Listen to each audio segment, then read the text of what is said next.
all play to their identity. Yeah, they really do a good job. Obviously, with 10 All-Stars, it's easy to do. You take one out of the lineup, you put a couple more in. A great team overall. The pitching was fantastic, I thought, throughout the series. The bullpen was even better somehow. The offense, I thought, was good. I didn't think it was anything special with the exception of last night. I just think they were just one step ahead in just about every part of the game. I thought a lot of their hits, they singled Norwich to death, no doubt about that. Not a ton of the extra base hits. The bulk of them came off the bat of Brian Richmond, and then he did not dress in the final game of the two-game set. But their approach at the plate certainly made an impact, and they ran the bases extremely well. Norwich did not earn a single stolen base in the series. Vermont had 7. Yeah, they really did everything well offensively. When you put the ball in play as much as they do, they don't strike out very often on fastballs, and they just take it the other way. It's really simple. They're really compact swings, totally opposite to what Norwich is doing. More so swinging for the fences, those big swings, and they came up empty a lot of times. The walks stacked up last night for Norwich, 10 of those in that 9-0 defeat. You can't hand out the free passes, certainly not against this team tonight. Yeah, you can't hand out the free passes to anybody, but you mentioned it, to Lowell as well, a team that really hits the ball well in the middle of the lineup, and they run the bases extremely well. They don't make a lot of errors. Obviously, the other night was a little bit different of a story. It's going to be the pitching for Lowell that's going to be the question mark. Arguably one of the toughest performances of the summer last night, and when you want to wipe the slate clean, adjustments, no doubt, they have to be made. Where do you start with this group heading into a pivotal matchup against Lowell? Game and a half out of the final playoff position behind Worcester, who has now won 2 in a row. You said it. They're going to start to win some more ball games. They are going to start to win some more ball games, and I think the rain outside is helpful because there's not a lot you can do to prepare for this game outside than hitting the cage. You have to spend time with each other. You have to bond, and I think those moments in the clubhouse, eating meals, are what brings groups together. And I think after a game where you lose as bad as it did last night is what you need. Something that we certainly have talked at length about is the swing and the approach at the plate right now for this group. Yes, you love the double and the triple from Bureau and Nolan, but that is not sustainable over the course of the night. You're not going to hit a ton of extra base hits on a given night. Yes, Norwich had 7 extra base hits in a win this summer against Lowell, but that's not something you will consistently do. Taking what is given to them, just manufacturing men on base. How do you find a way tonight? But it's at what cost, right? What cost do those extra base hits happen? Well, then you take away only 2 hits for the rest of the game. I would rather 4 singles and continue the offensive attack than 2 extra base hits and have nothing else. You have to figure out what works best for this group. This group is not a power group at all. It's more of a contact-heavy lineup. No matter really what you put out there, you have to play to your strengths and not play to the other team's strengths. Vermont did the opposite, where they just singled us to death throughout the whole series. Tonight it is those Lowell Spinners making their way back to Dodd Stadium for the 3rd time this summer. Already the 8th meeting between the two clubs. Norwich handled Lowell very confidently their last time, and arguably one of the biggest comeback wins of the summer. And it was a mercy rule in 16-6 Wednesday night at LeLacheur Park. Certainly, you don't plan on ever mercy ruling a team, and that's not an approach or a game plan you bring with you. But what they did in that 7th inning, you'd love to replicate that over the course of a night. Yeah, you mentioned the 7th inning where all the hits, for the most part, with the exception of 1, came in. Of course, you want to replicate that all the time, but you do have to do what happened in the 8th inning. Walks, reaching on errors. Essentially, Lowell gave them that inning to score all those runs, but you have to take it. It's a confidence boost for your group. And the 7th inning on Wednesday night is what I want to see more consistently, especially in these final 2 games before the All-Star break. Game management is something we talk about all the time with this group. How do you manage this game tonight? Well, you have to jump out to a lead, number one. This team plays from behind a lot here at home for whatever reason. I don't know why, and then they pick it up in the later innings. I don't think that's the approach against a Lowell team, that once they get ahead, they pitch much better. They're not very good from behind in that department, and the fielding is much better as well. You saw the other night when Norwich took the lead in the 7th, you followed that up in the 8th with errors and walks. This team is really good when they play ahead. You have to jump on the scoreboard, and you have to be smart on the base pass. Let's get those numbers up there on your screen. Let's take a deeper dive into the matchup against the Lowell Spinners. And boy, I tell you what, the bats are always jumping between these two clubs. Lowell has outscored Norwich 54-37, nearly 100 runs combined in just 7 meetings this summer. This is not a group you want to get into a slugfest against. No, it's not, but it's a lot of those runs have become on immense amount of mistakes from both sides, whether it's the errors on Wednesday night and the walks on Wednesday night from Lowell. Here it happened a couple of times. The walks and the errors were prevalent. I would love to see how many of those are earned runs. However, this is the point of the year where both of those things start to get shored up. The walks aren't as heavy. The earned runs are more up there. The errors, the defense is much better once the teams learn each other's fields. You don't want to get in a slugfest, especially with the middle of that Lowell order. Norwich, impressively, has put together a better batting average as a club against Lowell, batting .321 in the matchup. The Spinners also are hitting over 300, .303, but here is the big one. Stolen bases. The Spinners have 16 stolen bases over the last 2 games. Boy, do they love to run the bases. Well, they love to run and they reach a lot. The offense has been really good. It's, again, the pitching that has been the problem for them throughout the year. That's why they got off to a slow start. That's why they lose a lot of their games. The offense is never the issue, and the base running is just an additional element of that offense.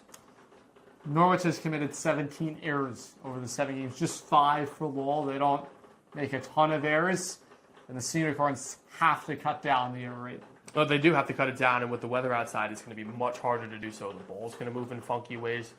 The mound is not going to play as well for those guys up the middle. It's going to be hard. The pitching is going to be an uphill battle all night. Advantage to the offense in this weather. Find a way to play good defense if you're Norwich. However, this will be your biggest challenge of the summer. Yeah, certainly, no doubt about that. Certainly a big night shaping up. Let's speak about the weather real quick. I know we got to get ourselves to our break.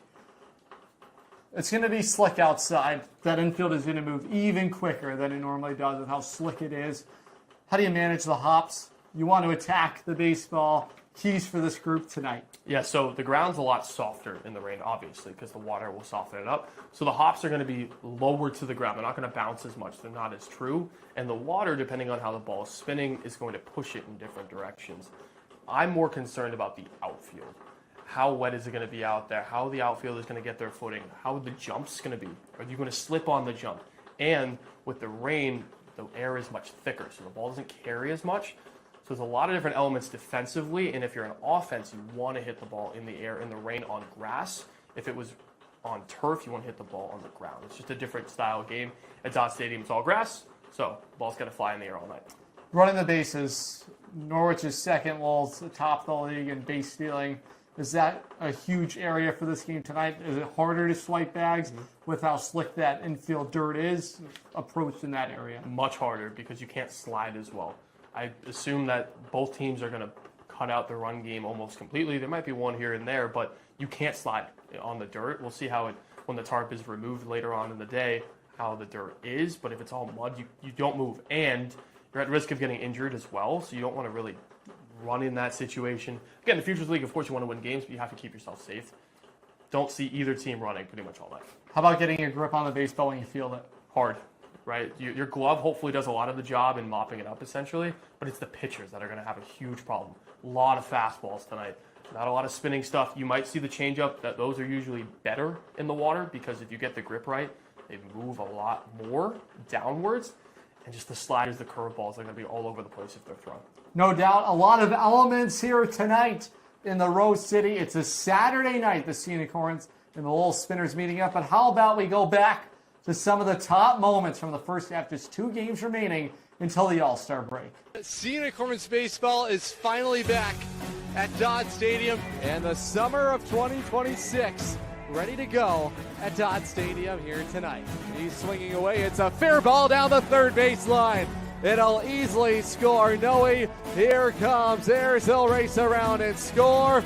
Norwich has made it a 10-1 ball game. Calandrelli wants it inside the pitch home. Take it on the outside corner. Say goodnight to the Starfires. It's win number 1 of the summer of 2026.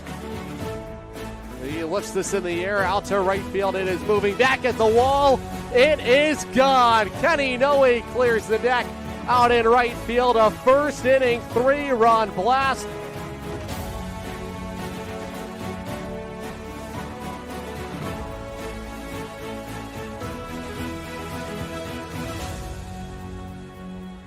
Waved at and missed for strike 3. On 2-2, there goes the base runner. It is lined right to the shortstop. Kenny Noe leaps up and snags it in midair. Matt Tabbitt make it 2 scoreless frames tonight. 16 overall in the summer. Maltasio with a good secondary lead over there in scoring position. He's not going. That is hooked over the head of the third baseman, Hoover. It'll give Norwich the lead. It's an RBI knock for Kenny Noe. Gets it done. Ready to work on 1 and 2. It is taken for strike 3. Got him with a big curveball. Say goodnight to the Lake Monsters. Norwich wraps it up, a 7-3 win. That has been his swing this summer. 2-2. On the ground, it is through the left side, a base hit. TJ Bayer gives Norwich the lead. The throw home is wide. It'll go all the way to the backstop, and Bayer will go marching into third. The 3-2 again. It is cut on and missed. Struck him out. Say goodnight to the Lake Monsters. The Sea Unicorns take 2 of 3 from the first place Vermont Lake Monsters here in this 3-game set. 24 innings as a freshman. His 1-2. This is lifted in the air. It is carrying out to left field, out by the wall. It is gone. Matt Park clears the deck for the first time this summer. Wallops a 2-out home run over the wall in left field. And the Sea Unicorns have taken the lead right back. It's 3-2.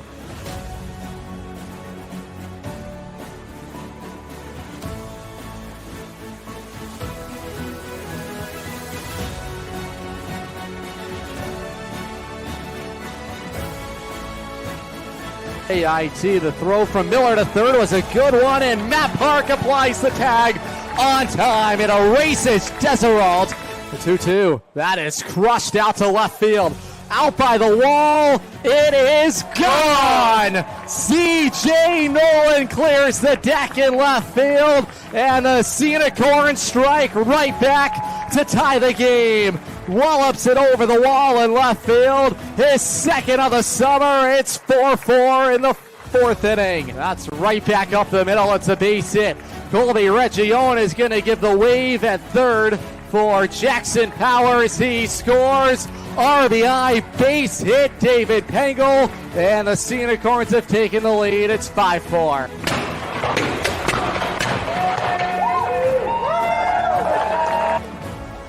The pitch, that is lined to left field, racing in, diving out there is Jackson Powers. What a play by the Norwich left fielder. That saves a couple of runs. Up in the inning for Norwich. It has been a productive one. Powers, a high fly ball, deep into the right. It is gone. Jackson Powers leaves the station. It is a go-ahead 2-run home run, and it is a 6-4 Norwich lead. We salute all of our military men and women in attendance here tonight. Delivery home. Off the end of the bat, down the right field line. It's a fair ball. It's going to roll out to the wall. This is going to clear the bases. Taylor Kaufman has entered the party tonight. It's a 13-4 Norwich lead. The righties pitch home. Pop them up in right field. TJ Bayer moving in. He's underneath it. He'll make the catch on it. Tagging from second, going to third is Mercado. And the tag, it is in time! TJ Bayer, are you kidding me? Say goodnight to the Bravehearts. The Sea Unicorns celebrate on Military Appreciation Night. What does this mean to not only to you, but this organization? It means everything, man. I'm tingling just thinking about it, man. All these fans, all the military people here, man. It means everything. It means the world. This place is awesome. Welcome to the Clubhouse Report with manager Zach Gitcher. Trying to raise the spirits tonight here in this rainy weather. Last 2 nights obviously have not been ideal on the offensive side of things. What is the approach here tonight with this weather? You know, I think us as coaches, we've talked a lot about, even in the dugout last night, just having more more selfless at-bats, not selfish at-bats, I think. You know, there was an at-bat the night before where it's a 6-2 game. Guys in the dugout are saying, like, it's going to be awesome when we walk this off, and then it's like walk, and then we swing first pitch when the guy's nowhere around the zone, roll it over, double play. And I don't think that was a selfish at bat. I think it was more just he tried to jump a pitch and mishit it. But I think what it comes down to is when we got guys on third with 1 out, we can't be punching out and missing balls by 2-3 feet. We got to put the ball in play. find a way to do it. And I think when we're going good, we find ways to do that. And a lot of times those putting balls in play either turn into singles or ways of getting on base. Yeah, especially on a night like tonight where the ball is going to do a bunch of funky things, whether it is raining or the field is going to be wet in any situation. As a former player, how do you attack this? I think it's just about being prepared. When you're playing catch in the outfield and stuff, making sure you're ready for that, or even in the infield. Obviously, you can't get work out there today, but making sure you're missing low with your throws. You'd rather miss low than miss up, because if you miss up, it's probably going to take off into the stands or go somewhere else. If you miss low, at least you give a guy a chance to block a ball. Absolutely. We have 2 days here before the All-Star break. Both of those games are going to be here at Dodd Stadium. What is your final message to end the first half strong? I think it's just, again, what it comes down to is just playing sound baseball. I've said it all year. I think our guys are getting a lot better at, bringing the juice and bringing the energy, and I think we've done that the past couple games. Even when we were chasing 9 yesterday, vibes weren't obviously high, but, guys were still in the dugout. Guys were having a little bit of fun.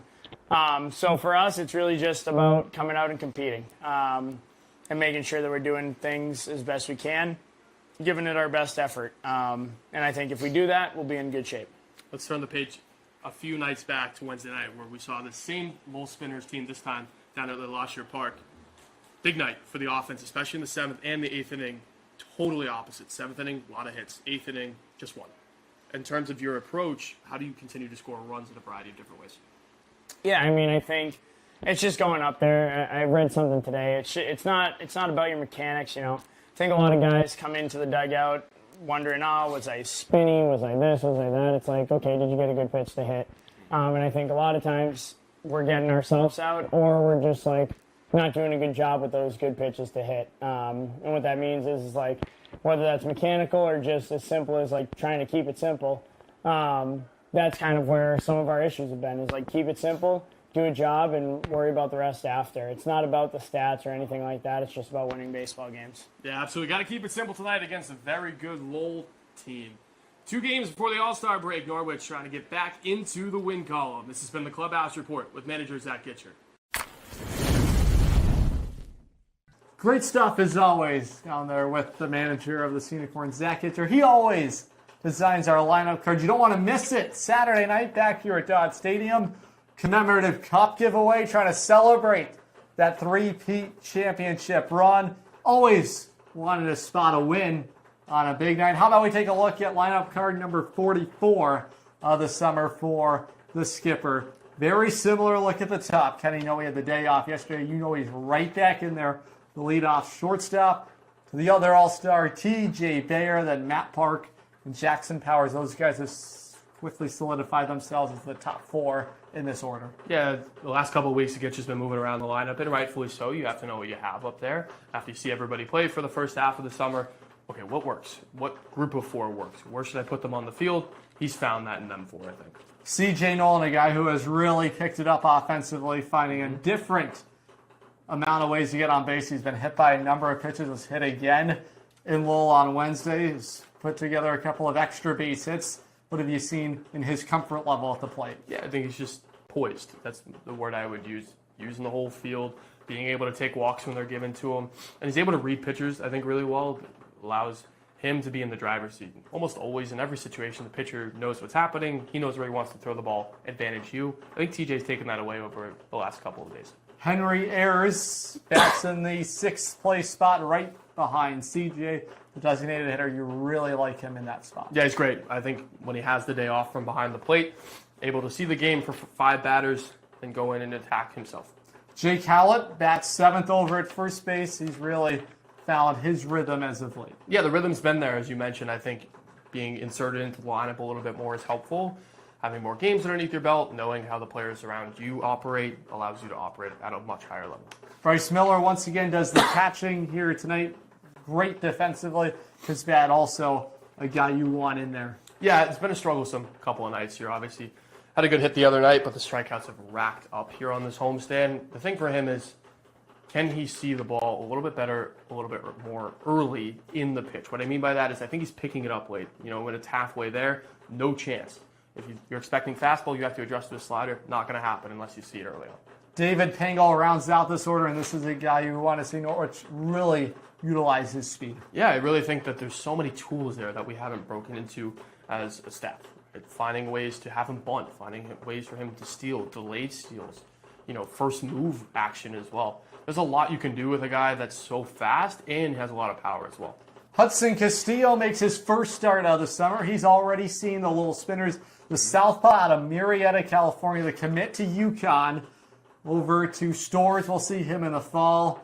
Allowed 4 hits in his Sea Unicorns debut, struck out 2, did not walk anybody. Certainly a huge key for him to keep that walk rate down. Yeah, huge key, especially on a night like tonight where the ball is going to be really hard to grab. The baseball is going to be transitioned in and out probably every 3 to 4 pitches. So use that to your advantage. Attack early on.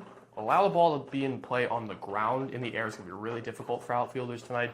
And then pitch to your strengths. Take our final timeout here on the Capital Property Group pregame show. On the other side, we go behind the ink with Kenny Noe. Sea Unicorn fans, want to watch the Sea Unicorns like a VIP?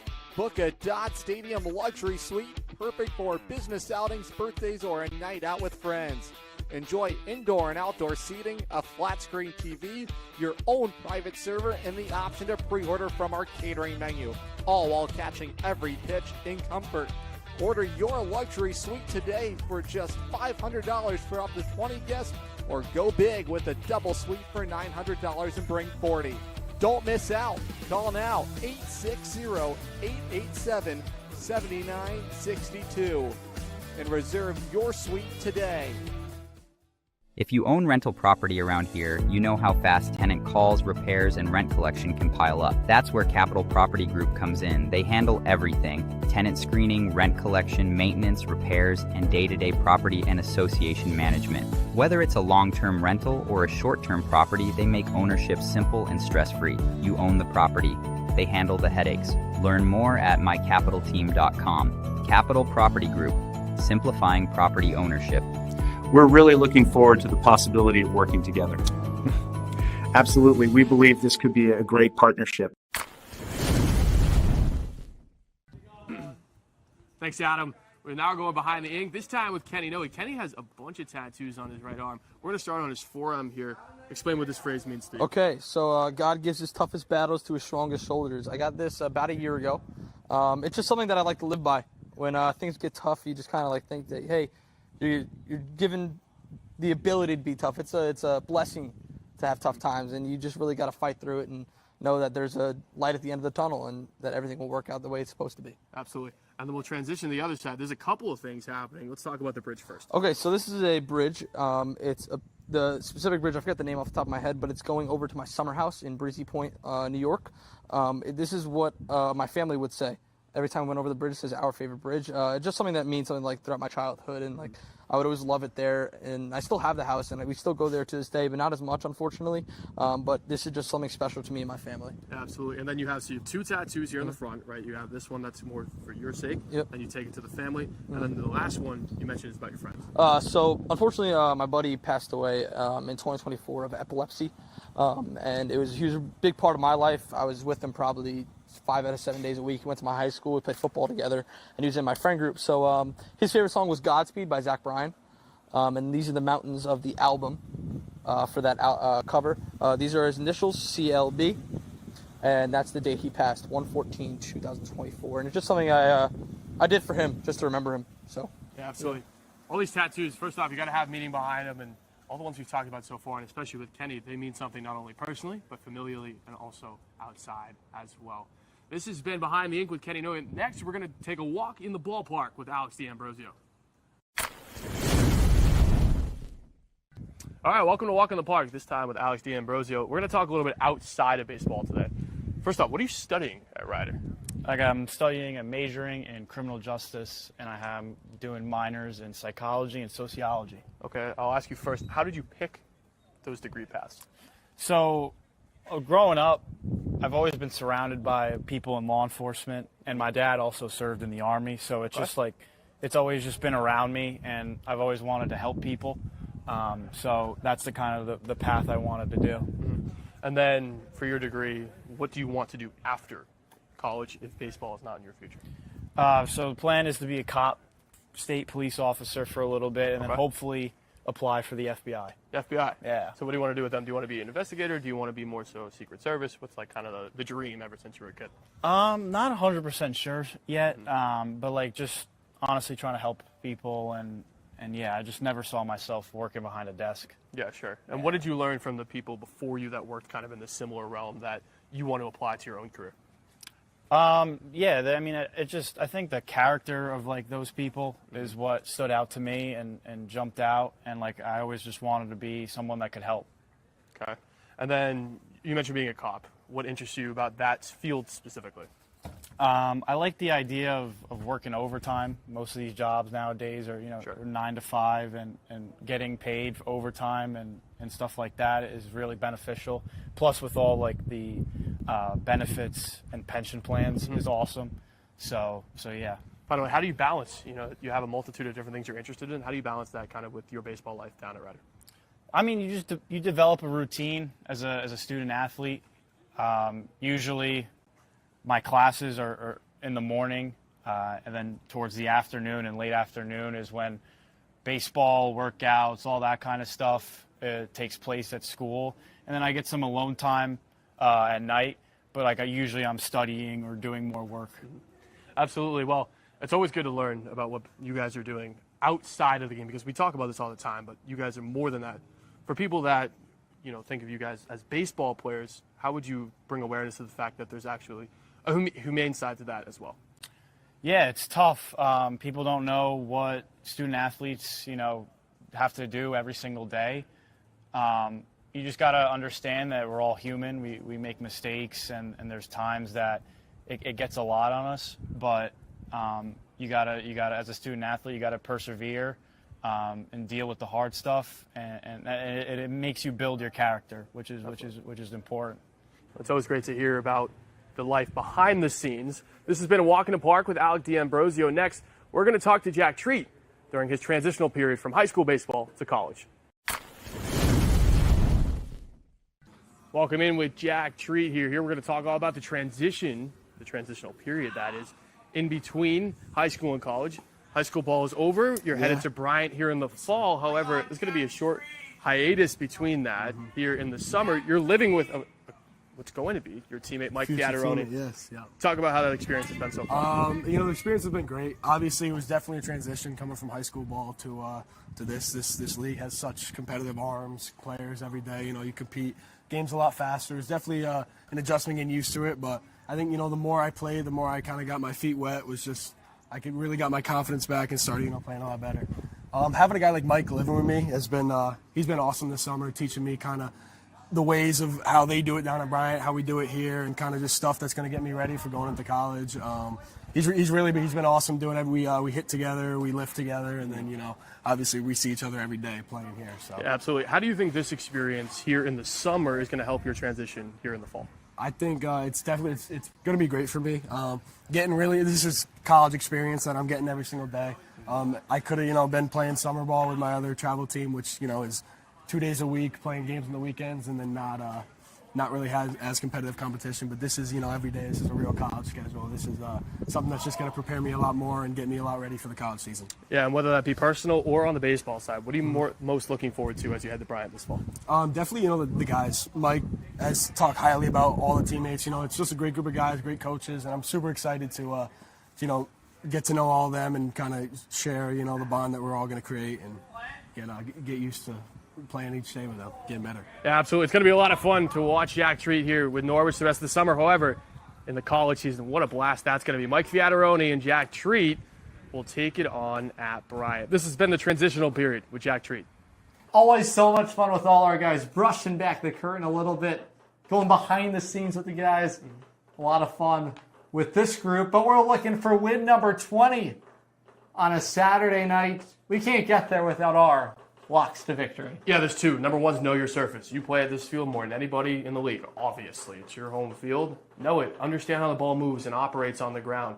Understand that balls in the air are going to probably die a little bit early on. You have to be able to have some field awareness in order to win against a very crafty Lowell team. Then number two is elevate in every single phrase of the word. Whether it's elevate pitches to prevent the ball from flying over the ballpark. Elevate your energy, making sure you're the team that's on top all the time. And then finally, just elevate the morale. The last 2 nights, it feels like the energy hasn't been there. It's that simple. And I think if you're able to provide some energy, it's going to be a fun game. Funny things are going to happen. Be in the driver's seat the whole night. It's a pivotal night. The Sea Unicorns and the Spinners. Game 44 of the summer on a Saturday night commemorative cup giveaway. We want to see you here. It's up right after this. This has been a presentation of the Norwich Sea Unicorns pregame show, sponsored by Capital Property Group.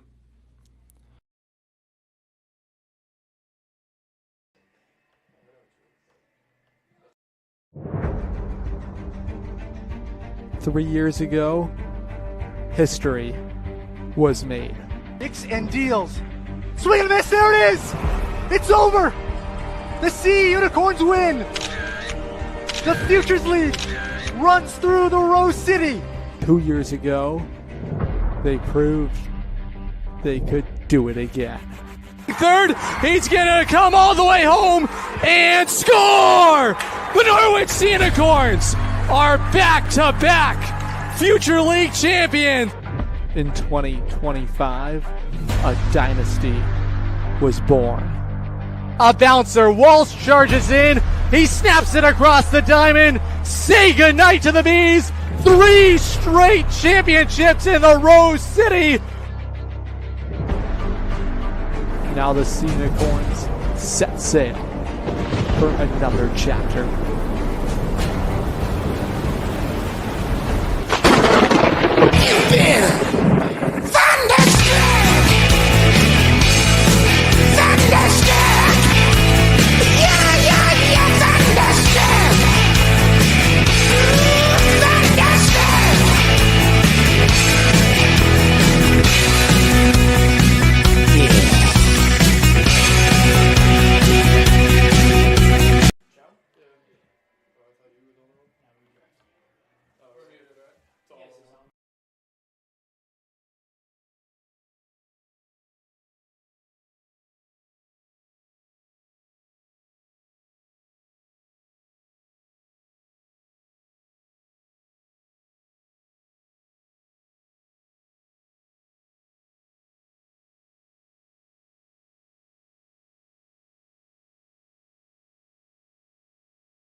Adam Plager alongside Logan Rundy. Well, we will inform you tonight's game has been postponed. There will be a doubleheader next Sunday against these Lowell Spinners in Logan. Well, this group gets a day off, maybe at a much-needed time, opportune for this group.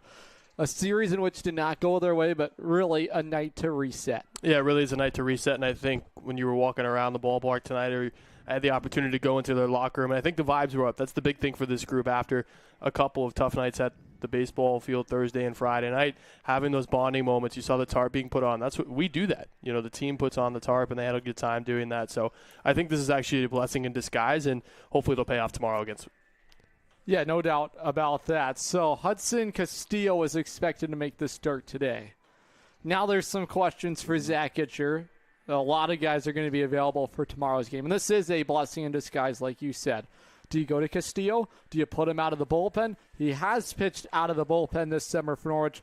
That was back on a Wednesday in Lowell, the Yukon commit. Or do you go to a guy like Matt Tappett, who was really good his last time out? Yeah, there's a couple of factors to consider. Number one is, did he start his warm-up process? I don't believe so. Whether he went through the routine or not, whether he threw in the batting cage, I don't know. I would assume not. If he didn't go through that process, I would still send him out there. Here's why. You had a guy that's ready to pitch mentally. You might as well use him in the weekend. You have the All-Star break coming up. So tomorrow you throw the whole kitchen sink out there, essentially. You have every guy available to you that is available, right? Gitch was fortunate enough to come in here. We talked through it during the rain delay. There's probably 7 or 8 guys that are available to pitch for you. With the additional day, you could probably consider 2 or 3 more that are available. So you probably have 10 arms. Why not use them? Start Castillo. If it goes wrong in the first inning, you have plenty of arms in the bullpen to continue. They will see the Westfield Starfires tomorrow. They are playing the Nashua Silver Knights as we speak. We will get a score update on that game in a moment. That is a big game for Norwich. Nashua, team that has lost a couple of games in a row. The Sea Unicorns a game and a half behind them for the 4th and final playoff spot. We did talk about the Worcester Bravehearts. They have won their last 2 games. They are starting to play a much better brand of baseball. It's something we did expect for Norwich. You have 1 game before the All-Star break, and you said it. Empty the tank tomorrow. How do you contain that energy? You don't want to just use it sporadically. You want to be tactical with your approach. Yes, you want to give max effort throughout that 9 innings of baseball, and it's a win this group desperately needs. You want to be 4 games back of 500. It's a 2-game swing, and also it's a Westfield team that has had a lot of games postponed due to weather. So you know they are very hungry for that opportunity tomorrow afternoon. Well, they're hungry. They'll be ready to go tomorrow. It's a team that Norwich tends to play pretty well, especially here at Dodd Stadium. They've had some success against them this year, and that has to continue. Westfield's down in the basement of the standings right now. You have to show why you're above them. No doubt about that. So, with that being said, an extra day off today for Kenny Noe. What does that do for him? I think for him, right before the All-Star break, obviously he's going to play on Tuesday in the All-Star game in Nashua, but for him, it allows him to reset, gets him off his feet a little bit, can do whatever he would like. With the evening ahead, it just allows him to relax and doesn't have to think about baseball for another 24 hours. What's the process for this group tonight? It's an early start tomorrow, 1 o'clock first pitch. How do you get yourself ready to play a very meaningful baseball game? Number 1 is relax. Get off your feet, eat right, hydrate, whatever you need to do in terms of playing the game. And then I would actually step away from the game for a little bit. Playing a lot of games this week, especially here at home. You can see the same environment. It can get taxing. Find a way to relax. However, be mentally prepared because it's also an early start tomorrow because it is Sunday. No doubt about that. Let's get ourselves an update right now on that baseball game going on in Nashua. The Silver Knights are hosting the Westfield Starfires. We'll give our fans what is going on in that ball game. New Britain had their game postponed earlier today, so they are idle. The same going with the Vermont Lake Monsters here today. They were going to face one another here today, so that ball game idle today for both of those clubs. And right now going on at Holman Stadium in Nashua, New Hampshire, it is a 1-0 Westfield lead. That ball game is in the top of the 6th inning. So what would a win, if that score holds up for Westfield, do for them? Well, first off, you gain half a game because you didn't play tonight and win, so you'll get a little bit closer. So Math adds, you'll be at 1 game behind Nashua. If they were to drop that, I have a feeling that Nashua offense is gonna wake up here a little bit at the end of the game. They do that a lot. They did it seen here firsthand earlier on this year, and also Westfield will gain a game as well. Not great for you, however, they're far enough away, at least for the time being. Not too much to worry about. What would be to worry about is if they win tonight and they come in and win tomorrow. That would certainly be a scary situation. That'll wrap things up for our show here tonight. Get you ready for some Sunday Fun Day baseball. It's right back here at Dodd Stadium. Tickets are still available for tomorrow's game. GoSeaUnicorns.com. Remember, kids 12 and under can run the bases and have a catch in the outfield. Thanks to our good friends at New London Public Schools Magnet Pathways. We'll take the air 12:30 Eastern time tomorrow. It's a 1 o'clock first pitch. For all of our production crew, Nick DeRue, our broadcast producer and engineer, Evan Olenson, and Mark Benoit on the cameras, my broadcast partner, Logan Rundy, I'm Adam Plager saying so long and good night. Drive safely back home here today, and we are excited to welcome you right back here tomorrow, 12:30. Our pregame coverage gets underway. Rental property around here, you know how fast tenant calls, repairs, and rent collection can pile up. That's where Capital Property Group comes in. They handle everything: tenant screening,